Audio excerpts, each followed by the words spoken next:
मेरा आबाई काम है। मेरे बाप दादा कढ़ाई वाले कुर्से तैयार करते थे। मैं तकरीबन 35 साल से इस काम से वाबस्ता हूँ। वैसे तो नाम मुल्तानी खुस है, क्योंकि मुल्तान में खुसों की बड़ी मार्केट है।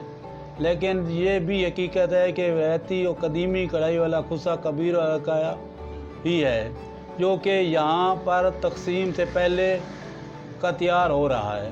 कबीर वाले में कढ़ाई वाला खुसा कम से कम 15 दिन में तैयार होता है, जिसकी तैयारी में तकरीबन 6 कारीगर से लेते हैं, जो कि मरहलावार खुसे को मुकम्मल तैयार करते हैं। हमारा काम चमड़े का है। चमड़े का कारखाने में 1 माह में तैयार होता है। हमारे पास आता है, हम इसकी धुलाई करते हैं, फिर इसको मुख्तलिफ साइज़ में कढ़ाई करते हैं। फिर एक कारीगर सोल बनाता है और दूसरा अपर तैयार करता है। कढ़ाई का काम अलग होता है और फिर सारे हिस्से जमा करके सिलाई की जाती है। आखिर में फर्मा लगाकर 2 दिन रखते हैं।